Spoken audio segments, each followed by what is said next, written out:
സന്തോഷമുള്ള കരമത്തി കർത്താവിന് സ്തോത്രം ചെയ്യാം. ആമേൻ, ആമേൻ, ആമേൻ. അല്ലെങ്കിൽ തിരിഞ്ഞ സമയമായി അവൻ സ്തോത്രം ചെയ്യുന്നെങ്കിൽ പെട്ടെന്ന് ഒന്നുണ്ട് കാര്യങ്ങൾ പറഞ്ഞ് അവൻ നമുക്ക് പ്രാർത്ഥിച്ച് അവസാനിപ്പിക്കാം. ഈ മാസം ഹോളി സ്പിരിറ്റ് പറഞ്ഞു ഉപവാസ പ്രാർത്ഥനയില് receive grace and perfect holiness in your life. കൃപ പ്രാപിച്ച് വിശുദ്ധിയെ തികച്ച് ജീവിക്കാം. എന്തിനാ? നിത്യതയിലെത്താൻ.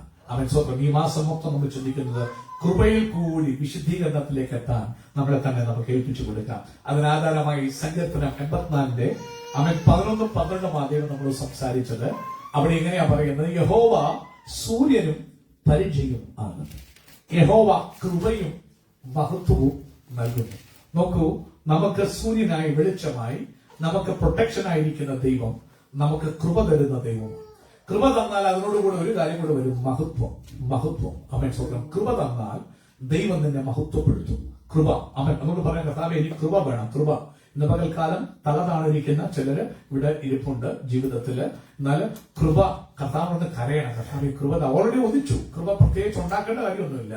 അവൻ 2000 വർഷങ്ങൾക്ക് മുമ്പ് ആ കൃപയെന്ന് പറഞ്ഞ ക്രിസ്തുവിൽ അതിന്റെ മൂർത്തിഭാവം ക്രിസ്തുവിൽ വെളിപ്പെട്ട് കഴിഞ്ഞു. കൃപ ഒന്നിച്ചു കഴിഞ്ഞു. ആ കൃപ നേടാൻ കരയണം. കർത്താവേ കൃപത കൃപത കൃപത കൃപത. അവൻ കൃപ എന്തിനാ? ഞാൻ നിന്ദിത ആയിരുന്നു ഇടത്ത്, എന്റെ തല താണ ഇടത്ത്, എന്റെ തല കുനിഞ്ഞെടുത്ത്, എന്റെ തല ഒന്ന് ഉയരേണ്ടതിന്, എന്റെ തലയൊന്ന് ഉയരേണ്ടതിന്, ഞാൻ ഉടഞ്ഞെടുത്ത് ഞാൻ അനുഗ്രഹിക്കപ്പെടേണ്ടതിന്. അവൻ അതല്ല ഈ വിഷയം. വിശുദ്ധിയിൽ എനിക്ക് നിന്നോട്ടൊന്ന് വിശുദ്ധിയിൽ അടുക്കുമ്പോൾ കർത്താവിന് ഇറങ്ങി വരും. പിന്നെ നിന്നെ ഉയർത്തി ദൈവം അതാ കീ. അവൻ നമ്മൾ പലപ്പോഴും പ്രാർത്ഥന വിടുതൽ നീക്കിട്ട് അതല്ല വിഷയം. ഞാൻ കൃപ പ്രാപിക്കുമ്പോൾ ദൈവത്തിന്റെ ഇഷ്ടത്തിൽ നടക്കാൻ പറ്റും. ദൈവത്തിന്റെ ഇഷ്ടത്തിൽ നടക്കുമ്പോൾ അശുദ്ധി എന്നിൽ വരത്തില്ല. കാരണം ദൈവത്തിന്റെ ഇഷ്ടത്തിലാണ് ഞാൻ നടക്കുന്നത്. അതിലിപ്പം താഴ്വരയാകാം, ക്രൂശിന്റെ അനുഭവമാകാം, ചിലപ്പോൾ കൂച്ച് ചുമ്മന്റെ അവസ്ഥകളായിരിക്കാം. അവൻ സ്വന്തം തകർത്തു കളയാൻ പുത്രൻ നിലവിളിച്ച് ദൈവം കേട്ടില്ല. ഇഷ്ടത്തിൽ. പക്ഷെ പുത്രൻ പറഞ്ഞു നിന്റെ ഇഷ്ടം തന്നെ ആകട്ടെ കർത്താവേ. ആ ഇഷ്ടത്തിൽ നടന്നപ്പോൾ ബൈബിൾ പറയുക നമ്മുടെ രക്ഷാനായകനെ കഷ്ടങ്ങളിൽ കൂടി തികഞ്ഞവനാക്കുന്നത് ദൈവത്തിന് യുക്തമായിരുന്നു. ഓർക്കണം, കഷ്ടങ്ങൾ നിങ്ങളെ തകർക്കാനല്ല. അതുകൊണ്ട് ഈ വചനം സത്യം എന്ന സഭയിൽ പ്രസംഗിക്കപ്പെടുന്നില്ല. എല്ലാവരും വിടുതൽ കൊണ്ടങ്ങ് നിൽക്കുക. സൗഖ്യം. നമ്മൾ സൗഖ്യത്തിനല്ല യേശുവിനെ സേവിക്കുന്നത്. നമ്മൾ ലോക മനുഷ്യരെക്കാൾ അധമരായിപ്പോയി. നോക്കൂ, 18 പടി കയറി അയ്യപ്പനെക്കാളും ക്ഷീണം പോകും. എന്തിനാ യേശുദാസനായിരുന്നവൻ അയ്യപ്പദാസനായത്? കാരണം അവന് 18 പടി കയറിയപ്പോൾ മുമ്പിൽ വരെ വിടുതൽ കിട്ടി. നാം ആരാധിക്കാൻ വരുന്ന വിടുതൽ വേണ്ടി ആ മാറ്റിക്കളെ. കാരണം അത്ര ശാലോയാണ് നമ്മുടെ വിശ്വാസം. അവൻ ലോക മനുഷ്യനേക്കാൾ നമ്മൾ ഒട്ടും വിശേഷതയുള്ളവരല്ല, അരിഷ്ടരാണ് ബൈബിൾ പറയുന്നത്. നമ്മുടെ പ്രത്യാശ ഈ ഭൂമിയിലല്ല, അതിന് അങ്ങേപ്പുറം പോകണം. ഇല്ലെങ്കിൽ സാധാരണ ഈ അമ്പലത്തിൽ പോകുന്നവരെ പോലെയൊക്കെ ഉള്ളൂ നമ്മുടെ വിശ്വാസം. നമ്മൾ പോകുന്ന കർത്താവ് സൗഖ്യമാക്കി വിടും. സൗഖ്യം അനേക സാക്ഷ്യങ്ങൾ കേട്ടു. എന്താ സാക്ഷി? എന്നെ സംബന്ധിച്ച് നല്ല സാക്ഷ്യം എന്ന് പറയുന്നത് എല്ലാം തകർന്ന് തരിപ്പണമായി കിടക്കുമ്പോഴും എഴുന്നേറ്റ് യേശു നല്ലവനാണെന്ന് പറഞ്ഞു എനിക്കത് പറക്കണം. അത് പറക്കണം. അല്ലാതെ മരിച്ചവരെ ഉയർപ്പിക്കുന്നു. യേശു പറഞ്ഞു മരിച്ചവർ ഉയർക്കും എന്ന നാമത്തിൽ. യേശു പറഞ്ഞു രോഗിയുമായി കൈവച്ചാൽ അവർക്ക് എന്ത് ചെയ്യും? വചനം പറയാൻ ഞാൻ വിശ്വസിക്കുന്നെങ്കിൽ ആകാശവും ഭൂമി മാറിപ്പോകും. വചനത്തിൽ വള്ളയ്ക്കും പുള്ളിക്കും. അതൊന്നും അത്ഭുതം. ദൈവം പറഞ്ഞ കാര്യമല്ലേ? ദൈവം പറഞ്ഞ കാര്യം. ആ സൗഖ്യം നടക്കും, വഴികൾ തുറക്കും. എന്നാൽ എനിക്ക് അത്ഭുതം എന്ന് പറയുന്നത് ഓരോ നന്മയും നീ പ്രാർത്ഥിച്ചിട്ടും നിന്റെ ജീവിതത്തിൽ കാണാതിരിക്കുമ്പോഴും നീ ചങ്ക് തുറന്ന് പറയുക എന്റെ യേശു നല്ലവനാണെന്ന് പറയുക. അത് സാധാരണക്കാരനെ കൊണ്ടൊന്നും ചെയ്യാൻ പറ്റില്ല. അത് കൃപയുണ്ടേലേ പറ്റത്തുള്ളൂ. അതാണ് സത്യം പറഞ്ഞ സുവിശേഷം എന്ന് പറയുന്നത്. അതാ നിങ്ങളത് സത്യം പറഞ്ഞ് പഠിച്ചു നോക്കിയാൽ ഇന്ന് നിങ്ങൾ കേൾക്കുന്ന 90% പ്രസംഗങ്ങളും സുവിശേഷങ്ങളല്ല. അവൻ സ്വന്തം ചെയ്യുന്നു. അവൻ നമ്മുടെ ഹൃദയത്തെ ഒന്ന് സന്തോഷിപ്പിക്കാൻ, ഒന്ന് ഹൈപ്പ്. വിടുതൽ ഇപ്പൊ തന്നെ. വിടുതലുണ്ട്, ഇല്ലെന്ന് ഞാൻ പറയുന്നില്ല. വിടുതലിന് വേണ്ടിയല്ല. We are not serving the lord for deliverance. അത് കാര്യസാധ്യത്തിനായിട്ട് അവിടെ എടുക്കാൻ വരുന്ന പരിപാടിയാണ്. കാര്യസാധ്യത്തിന് വേണ്ടി ദൈവത്തെ മുഖസ്തുതി പറയും. കർത്താവ് അത് വെറുക്കുന്നു. കാരണം 10 കുഷ്ഠരോഗികൾ വന്ന് സൗഖ്യമായി മടങ്ങി വന്ന് എത്ര എണ്ണമുണ്ട്? വിടുതൽ കിട്ടിക്കഴിഞ്ഞാൽ ദൈവത്തെ മറക്കും. അനുഗ്രഹം കിട്ടിക്കഴിയുമ്പോൾ ദൈവത്തെ മറക്കും. സത്യം പറഞ്ഞാൽ നമ്മുടെ വിശ്വാസം ഒരിക്കലും കുറയല്ലേ. വിടുതൽ കിട്ടുന്നതിന് മുമ്പുള്ള വിശ്വാസം വിടുതൽ കിട്ടിക്കഴിയുമ്പോൾ അതിനേക്കാൾ കൂടുതലായിരിക്കണം നിന്റെ ആനന്ദം. ഇന്ന് പകൽക്കാലം പരിശുദ്ധാത്മ ചോദിക്കുക, കഴിഞ്ഞ കാലങ്ങളില് യേശുവിനെ ഇല്ലായ്മയെ നിങ്ങൾ സേവിച്ചു. പ്രിയദാസൻ പറഞ്ഞു ഞാൻ ആ ബൈബിള്, എന്റെ പഴയ ബൈബിള് മാറ്റത്തില്ല. കാരണം 2 പെൺകുഞ്ഞുങ്ങൾ ജനിച്ചു. സാക്ഷ്യം പറഞ്ഞുണ്ട്, ഞാൻ കേട്ടിട്ടുള്ള എന്നോട് നാളുകൾ ആരാഴ്ചകളുണ്ട് തന്റെ സാക്ഷ്യം കേട്ടിട്ടുണ്ട്. അവൻ ഒരു പെൺകുഞ്ഞ് ജനിച്ചു, അടുത്ത പെൺകുഞ്ഞ് ജനിച്ചു, എങ്ങനെ വളർത്തും അല്ലേ? ദാസൻ പറഞ്ഞിട്ട് ചങ്ക് പൊട്ടി, എങ്ങനെ കുഞ്ഞിനെ വളർത്തും? പെൺകുഞ്ഞാണ് കെട്ടിച്ചു വിടണ്ടേ? അവൻ സ്വന്തം ചെയ്യുന്നു. അപ്പൻ സത്യം അറിഞ്ഞതുകൊണ്ട്, വചനം അനുസരിച്ചുകൊണ്ട് വീട്ടിലെ ഒന്നും കൊടുത്തില്ല. എങ്ങനെ ഇവരെ കെട്ടിച്ചയക്കും? അറിയാതെ കരഞ്ഞ് ബാംഗ്ലൂരിൽ ഏകനായി കിടന്നപ്പോൾ വചനം കെട്ടിപ്പിടിച്ച് കരഞ്ഞ നാടുകളില് ബൈബിൾ വലിച്ചെറിഞ്ഞ് കളയാൻ തോന്നത്തില്ല. കാരണം അത് ജീവിതത്തിന്റെ ഇന്നത്തെ അനുഗ്രഹമൊന്നുമല്ല. നമ്മൾ ഇന്നത്തെ അനുഗ്രഹം കണ്ടിട്ട് എന്നെ സംബന്ധിച്ച് ഐ ഡോണ്ട് കെയർ. അന്നത്തെ ഞെരുക്കമാണ് നമ്മുടെ ബ്ലെസ്സിംഗ്. കാരണം അതാണ് നമ്മളെ കർത്താവേ ഇന്ന് അനുഗ്രഹം വന്നു കാണാം, പക്ഷെ that is not the key. അന്നത്തെ ആത്മീയ സന്തോഷം ഇന്ന് കാണുമെന്ന് എനിക്ക് പ്രയാസമാണ് പറയാൻ. കാരണം ഇന്ന് എല്ലാം ഉണ്ട്. ഞാൻ ഇപ്പോഴും പറയും, പണ്ട് തകർച്ചയിൽ എന്റെ മേലുണ്ടായിരുന്ന ദിവ്യസമാധാനം ഇന്നുണ്ടെന്ന് എനിക്ക് പറയാൻ പറ്റത്തില്ല. അന്നെന്ന് പറഞ്ഞ ആശയ്ക്ക് യാതൊരു വകയും ഇല്ല, കൂടെ സഹായിക്കാൻ ആരും ഇല്ല. അന്നത്തെ സമാധാനം എന്ന് പറയുന്നത് ഒന്നും കാണാത്ത സമാധാനം. നാളെ എന്തെന്നറിയത്തില്ല. നാട്ടുകാരുടെയും അങ്ങാടിയിലെ പാട്ടും എല്ലാമായി നീ അനാഥനെ പോലെ അലിഞ്ഞിരിക്കുമ്പോ ഭാവി എന്താ? ഇന്നത്തെ വിശ്വാസം ഇന്ന് നമുക്ക് പലതും ഉണ്ട് കാണാനായിട്ട്. അതല്ല വിശ്വാസം. നിന്റെ ഇല്ലായ്മയിൽ ദൈവം തന്നെ. അതുകൊണ്ട് ആ മനുഷ്യനെ ഓർത്തിന് ദൈവത്തിന് സ്തോത്രം ചെയ്യുന്നു. തന്റെ വീടിന്റെ ഫ്രണ്ടിൽ ഷോക്കേസില് ആ കരിപിടിച്ച ചട്ടിയും ആ മനുഷ്യൻ ശ്രേഷ്ഠനാണ്. എനിക്കതാ പറയേണ്ടത്. കാരണം നീ എത്ര ദൈവം നിന്നെ ഉയർത്തിയാലും നിന്റെ ആദ്യകാലങ്ങൾ നീ എന്ത് ചെയ്യരുത്. അങ്ങനെ എന്ന് വെച്ചാൽ പറയാം, ആ വ്യക്തിക്ക് പിന്നെ സമയമില്ലേലും അവൻ പ്രാർത്ഥനയ്ക്ക് സമയം കണ്ടെത്തും. അവൻ അറിയാം, അവൻ എന്നും കാണും, കർത്താവേ ഞാൻ എവിടെ കിടന്നതാ, ജോലിയില്ലാതെ അലഞ്ഞിരുന്ന നാളില് എങ്ങനെ ഒരു നേരത്തെ ആഹാരം കഴിക്കുമെന്ന് അറിയാതെ ഞെരുങ്ങിയ നാളുകളില് എന്റെ ദൈവം എന്നെ നടത്തി തോർക്കുമ്പോൾ അവൻ പറയും, സമയമില്ലേലും കമ്പനി അടച്ചിട്ടാലും ഞാൻ പ്രാർത്ഥനയ്ക്ക് പോകും. കാരണം അവനറിയാം ഞെരുക്കത്തിൽ നടത്തിയ ദൈവം ഉന്നതനാണെന്ന് അറിയാം. സമയമില്ല. അതുകൊണ്ട് പടങ്ങി വരാൻ പറഞ്ഞു പോയ അനുഭവങ്ങൾ ഒത്തിരി പേര് ഇരിക്കുന്ന എല്ലാ അനുഭവങ്ങളാണ്. ചിലർക്ക് ചില വിടുതലുകൾ കിട്ടിയിട്ടില്ല, ചില മഹത്വം കാണാനുള്ളവരുണ്ട്. ദൈവത്തിനൊരു പ്രത്യേകതയുണ്ട്. വിശുദ്ധിയിൽ നടക്കാനായിട്ട് when you surrender your self, നമ്മൾ കണ്ടു, വിശുദ്ധി നടക്കണേ ഗോഡ്സ് ഗ്രേസ് വേണം. ഗ്രേസ് ഇല്ലാതെ പറ്റത്തില്ല. ഗ്രേസ് തരും. ഗ്രേസ് തന്ന വിശുദ്ധിയിൽ നടക്കുമാറാക്കുമ്പോൾ അടുത്ത കൂടെ തരുന്നൊരു കാര്യമാ മഹത്വം. നിന്റെ തലയെ ഉയർത്തും എന്ന് പറയുക, സാർ എനിക്ക് വിശുദ്ധി നടക്കണം. കൃപത 84 സംഘത്തിനും പറയുന്ന കൃപയും മഹത്വവും നൽകുന്നു. നേരോടെ നടക്കുന്നവർക്ക് അവനൊരു നന്മയും എന്ത് ചെയ്യത്തില്ല. സൈനികളെ യഹോവയിൽ നിന്നിൽ ആശ്രയിക്കുന്ന മനുഷ്യൻ ഭാഗ്യമാണ്. 84 സംഘത്തിന് ബ്യൂട്ടിഫുള്ളാ. സൈന്യങ്ങളുടെ യഹോവയെ തിരുനിവാസം എന്റെ ഉള്ളം ഇവിടെ പ്രാകാരങ്ങളെ വാഞ്ചിച്ചു. ദൈവസന്നിധിയെ കുറിച്ച് ഇന്ന് പകൽക്കാലം സമയം കിട്ടിയാലും പ്രാർത്ഥനയ്ക്ക് നമ്മൾ പോകാനുണ്ടോ? പഴയ കാലങ്ങളെ ഒന്ന് കമ്പയർ ചെയ്ത് നോക്ക്. എന്നിട്ട് നോക്കണ്ട, കർത്താവേ ഞാൻ നന്ദിയുള്ളവനാണോ നന്ദിയുള്ളവളാണോ? ദൈവത്തോടൊന്ന് ചോദിക്കണം. കാരണം ദൈവം നോക്കുന്ന റിയാലിറ്റി ഓഫ് ഹാർട്ടാണ്. അവൻ സ്വന്തം പൊയ്മുഖം അവന് ഇഷ്ടമല്ല.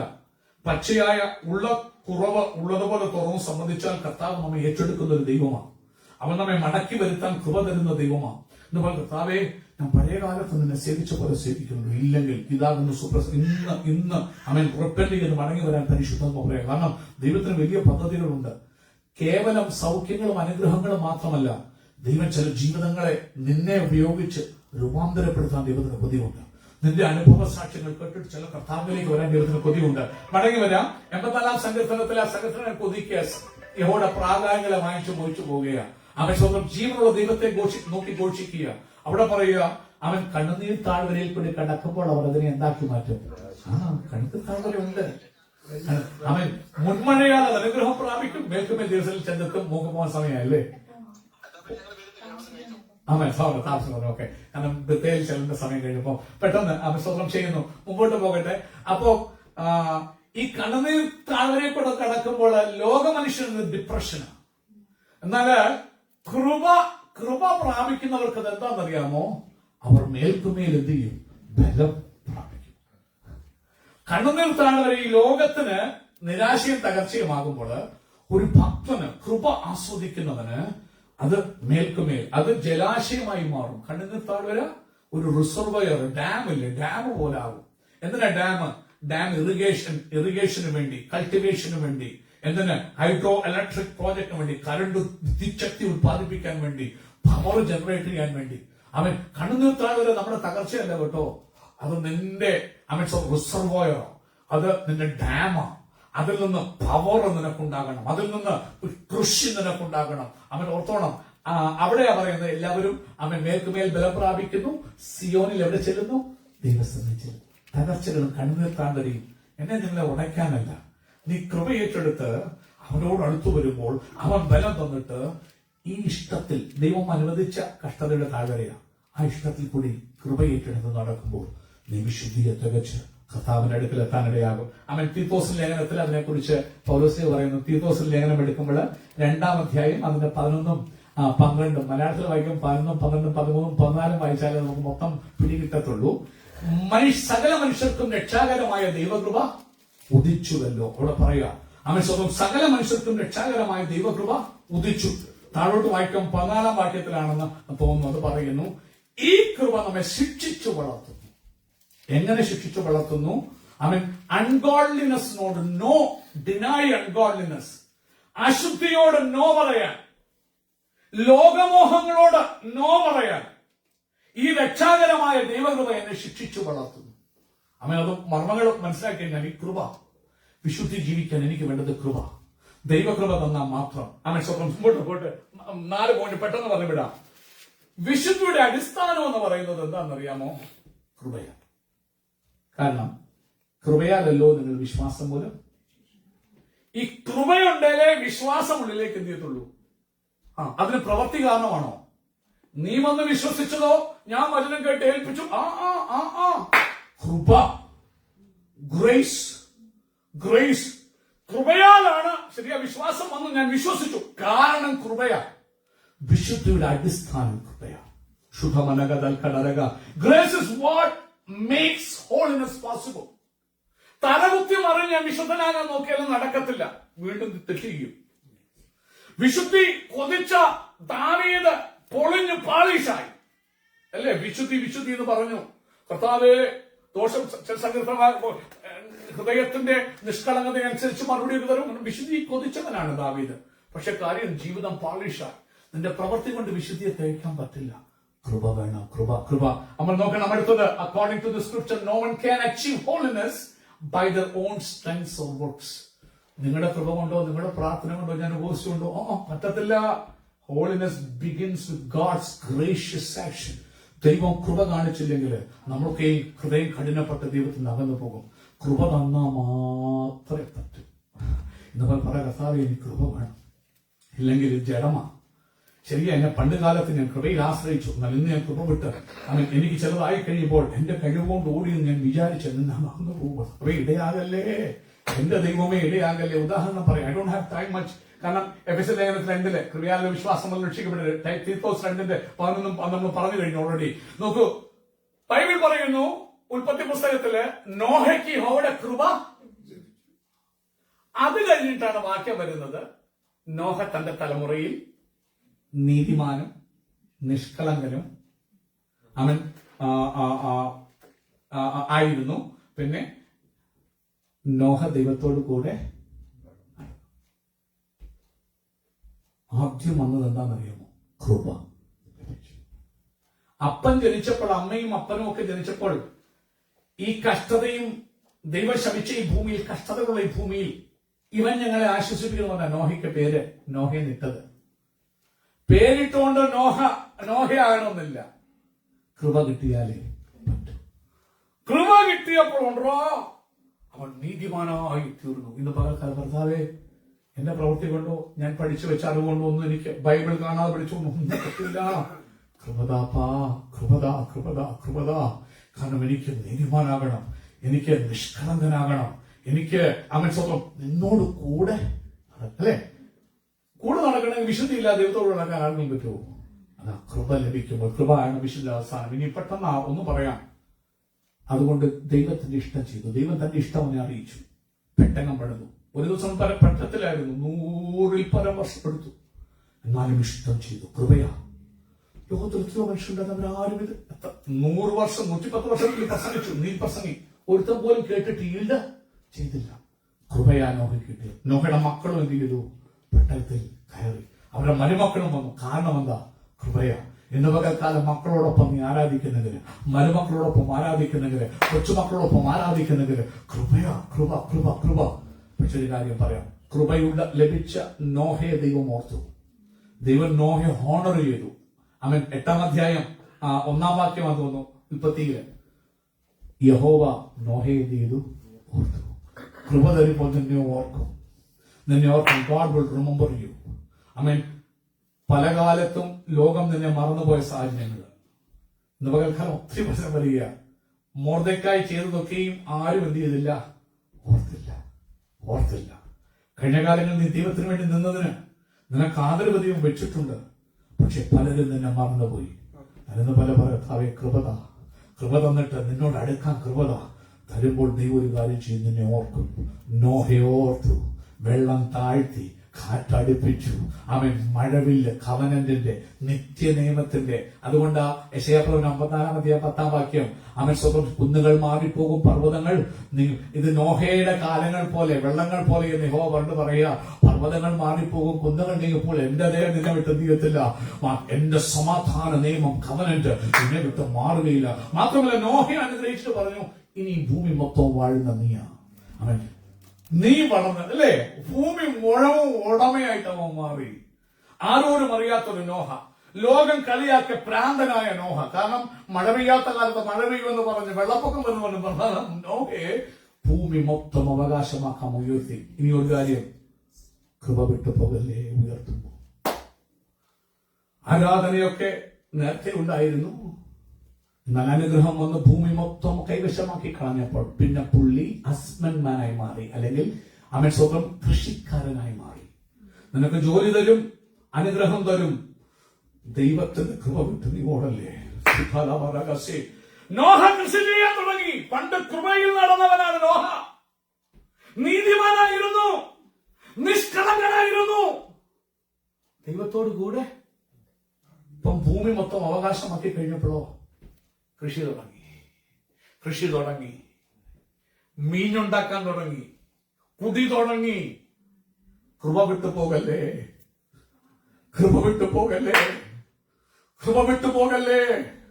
എന്തു പറ്റി? രക്ഷിക്കപ്പെട്ട അനുഗ്രഹം പ്രാപിച്ച 3 സന്തതികൾ. ഒന്ന്, അപ്പൻ നഗ്നനായി കിടക്കുന്നത് കാണേണ്ടി വന്നു.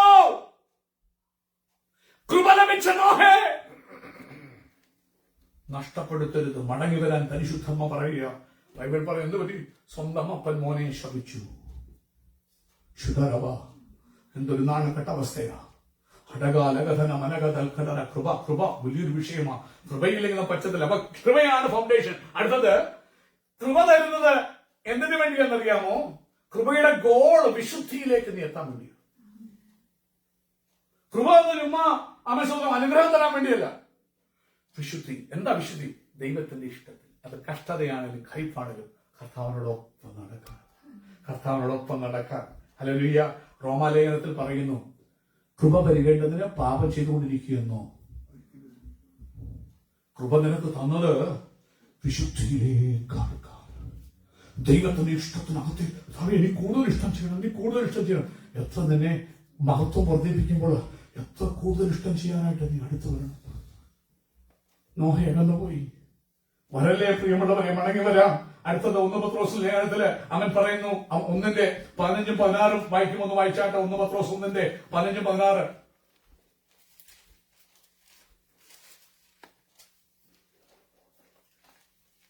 ഇംഗ്ലീഷിലാണ് വായിക്കാം.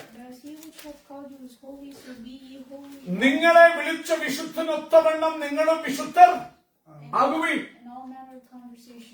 എല്ലാ സംസാരത്തിലും പ്രവൃത്തിയിലും കൊടുക്കൽ വാങ്ങലുകളിലും be holy as he is holy.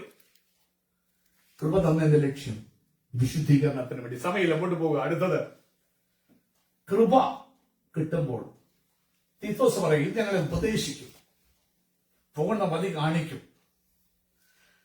അഭക്തിയോടും ലോകമോഹത്തോടും നോന്ന് പറയാൻ നമ്മെ പഠിപ്പിക്കും. ഇത് നമ്മെ ശക്തരാക്കും. കൃപ എന്തിനു വേണ്ടി നമ്മൾ ശക്തരാക്കുന്നറിയാമോ? വിശുദ്ധിയെ പിൻപറ്റാൻ നമ്മെ ശക്തരാക്കും. കൃപ കളഞ്ഞു കുളിക്കാമോ? കുളിക്കാം. കൃപ കളയാം. കൃപ നിനക്ക് ലഭിച്ചതാ. നോക്കൂ, സമ്മാനം ദൈവം തരും അല്ലേ? ഗിഫ്റ്റാണ്, അൺമെറിറ്റഡ് ഗിഫ്റ്റ്, അർഹതയില്ല. ഈ സമ്മാനം എനിക്ക് വലിച്ചെറിയാൻ പറ്റുമോ? പറ്റും. നമ്മൾക്ക് ലഭിച്ച കൃപ നഷ്ടമാക്കല്ലേ. നീ ആരാധനയ്ക്ക് വന്നിരിക്കുന്ന നിന്റെ കഴിവുകൊണ്ടല്ല നീ വന്നിരിക്കത്തുമില്ല, കൃപ തന്നതുകൊണ്ടാ വന്നത്. ഈ കൃപ നഷ്ടമായി പോകാൻ ഇടയാകല്ലേ. കാരണം ഈ കൃപ കിട്ടിയത് അവൻ സ്വന്തം വിശുദ്ധിയെ പിൻപറ്റാൻ, വിശുദ്ധിയുടെ പുറകെ ഓടാൻ നിന്നെ ശക്തനാക്കുന്നതായി കൃപ. അതുകൊണ്ട് കൃപ പോകല്ലേ, കർത്താവിനെ അള്ളിപ്പിടിച്ചോണം. അവൻ സ്വന്തം ചെയ്യുന്നു. എബ്രായ ലേഖനം 12-ാം അധ്യായം 14 മുതൽ 15 വരെയുള്ള വാക്യങ്ങൾ പെട്ടെന്നൊന്ന് വായിച്ചാട്ട് അതിൽ പറഞ്ഞ് നിർത്താൻ ആഗ്രഹിക്കുക. ഒരു കാര്യം കൂടി, ക്രിസ്തുവാണ് ഇതിന്റെ എല്ലാ കൃപയുടെയും മൂർത്തീകരണം എന്ന് പറഞ്ഞിട്ടും വായിച്ചു. അതുപോലെ ഫിലിപ്പർ 2:13 ഒന്ന് വായിക്കാം.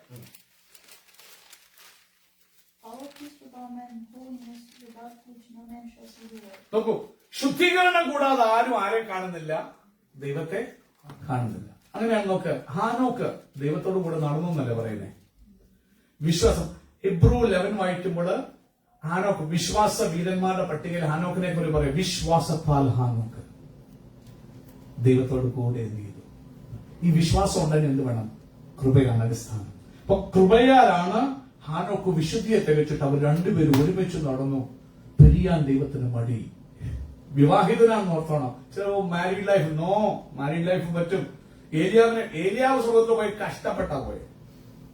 എന്നാൽ മാരീഡ് ആയിരുന്ന, കുടുംബജീവിതം നയിച്ചിരുന്ന, പുത്രന്മാരെയും പുത്രിമാരെയും ജനിപ്പിച്ചിരുന്ന ഹാനോക്കോ ദൈവം എടുത്തുകൊണ്ടതിനാൽ ഏലിയാവാണെങ്കിൽ സ്ട്രഗിൾ ചെയ്ത് കർത്താവേ മരിച്ചാൽ മതി, ഡിപ്രഷനിലോട്ട് പോയി.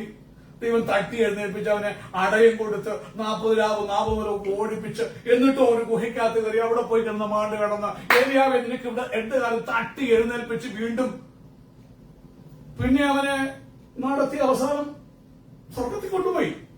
അതാരാ? സർവസംഘ പരിത്യാഗിയായി ജീവിച്ച, അല്ലെങ്കിൽ ഇന്നത്തെ പോലെ വിവാഹമൊന്നും കഴിക്കാതെ വളരെ വിശുദ്ധനായ ഹോളിയായി നല്ല ഒരു വിവാഹിതനെ നോക്കിയേ. ദൈവം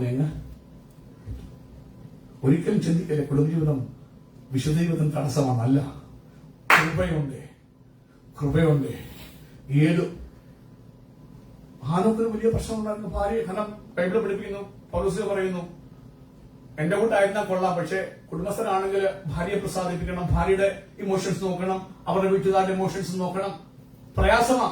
അതുകൊണ്ടാ പൗലോസ് പറയുന്നത് എന്റെ കൂട്ടായിരുന്നാൽ കൊള്ളായിരുന്നു, പക്ഷെ അത് എന്റെ അഭിപ്രായമാണെന്നാ പറഞ്ഞത്, ദൈവത്തിന്റെ കൽപ്പനയാണ് പറഞ്ഞില്ല. പക്ഷെ നോക്കിയേ, കുടുംബസ്ഥനായിരുന്ന ഹാനോക്ക് ഉറക്കം പോലെ പോയി. ഏലിയാവ് എന്ന് കഷായിച്ചു. എന്റെ ആരെങ്കിലും കുടുംബജീവിതത്തിൽ പറയാനോ നിനക്ക് ആ വചനം അറിയാൻ വയ്യാത്തതുകൊണ്ടാണ്. കാരണം നിന്നെ ദൈവത്തിന്റെ ഇഷ്ടത്തിൽ കൂടെ വിടുന്നത്. കഷ്ടങ്ങളുണ്ട്, പ്രതികൂലങ്ങളുണ്ട്, ക്രൂശുകളുണ്ട്. ആ ക്രൂശിന്റെ മധ്യത്തിനും നീ ദൈവത്തെ വിട്ടുമാറാതെ, ഇല്ലേ ഭാര്യയോട് പണയുന്നു ഞാൻ പ്രാർത്ഥന നിർത്താതെ, ഇല്ലേ ഭർത്താവിനോട് പണയുന്നു ഞാൻ പ്രാർത്ഥനയ്ക്ക് പോകാതിരിക്കും. അതൊക്കെ മാറ്റിയിട്ട് കർത്താവേ പിണങ്ങുമ്പോൾ കർത്താവേ പിണക്കത്തിനായി സ്തോത്രം എന്ന് പറഞ്ഞ്, കർത്താവേ ഈ കഷ്ടതയ്ക്കായി സ്തോത്രം എന്ന് പറഞ്ഞ്, ഇല്ല വീട്ടില് ആവശ്യം ഇൻലോസിനോട് പ്രയാസം, കർത്താവേ പിണക്കത്തിനായി സ്തോത്രം എന്ന് പറഞ്ഞ് കൃപ, കർത്താവേ അവരെ സ്നേഹിക്കാൻ കൃപ. നീ അതിനെ അതിജീവിക്കുമ്പോൾ വിശുദ്ധിയിലോട്ട് നീ അടുക്കുക. നിന്നെ പിന്നെ ദൈവം എടുക്കുമ്പോ പിന്നെ നിന്നെ ലോകം കാണത്തില്ല, ദൈവത്തെ ദൈവം പിന്നെ ലോകം കാണത്തില്ല. മർമ്മമായി പറയുന്നത് സമയം അടുത്ത ലാസ്റ്റ് പറയുക. എന്താണ് കൃപ? അവനാണ് കൃപ. യേശു ക്രിസ്തു is the perfect expression of both grace and holiness. യേശു കൃപ. എന്താ കൃപ? അർഹതയില്ലാത്ത കാലം എന്റെ പാപമെല്ലാം എന്നെ ഫ്രീ ആയിട്ടുണ്ട്.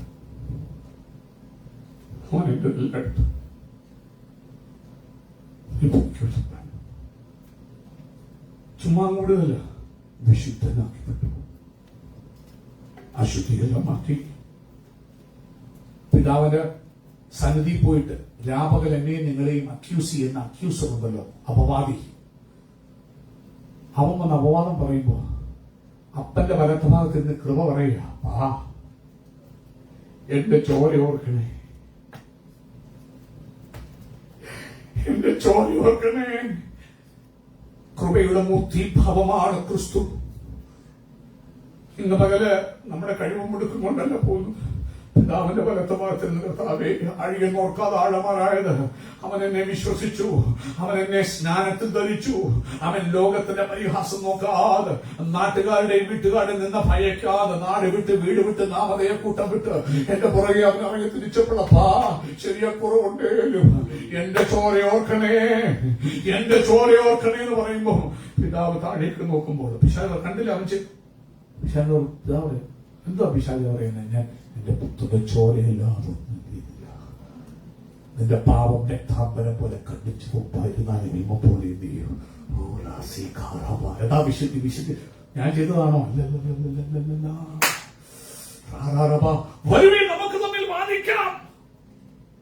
ദൈവം പറയാ, വരുവേ നമുക്ക് തമ്മിൽ വാദിക്കാം. നിന്റെ പാപം രക്താംബരം പോലെ കണ്ടിച്ചു പോയിരുന്നാലും അതിനെ ഭംഗി പോലെയാക്കും. ഇതാ വിശുദ്ധി, കൃപ. കൃപ വിശുദ്ധിയുടെ സ്ഥാനം, കൃപയുടെ മോതിഭാവം ക്രിസ്തു. ഇന്ന് പിതാവിന്റെ വലത്ത് ഭാഗത്ത് പ്രിയമുള്ളവരെ കുറവുള്ളവരായിരിക്കണം. എന്നാൽ നമുക്ക് എഴുന്നേൽക്കാൻ ദൈവസന്നിധിയില്ല. എനിക്ക് വേണ്ടി വാദിക്കുന്ന കർത്താവ് ആ കൃപാസനത്തിലേക്ക് ധൈര്യപൂർവ്വം അടുത്തിയല്ല, തന്റെ ദേഹം എന്ന തിരിശീല കീറി വഴി തുറന്നു നിന്ന ആ കൃപയുടെ മഹത്വമാണ് എന്റെ ക്രിസ്തു. അവൻ എന്നെ വിശുദ്ധിയിൽ പൂർണ്ണനാക്കുന്ന നാഥൻ. അവന്റെ സന്നിധി നമുക്ക് ഏൽപ്പിച്ചു കൊടുക്കാൻ നാം പറയാൻ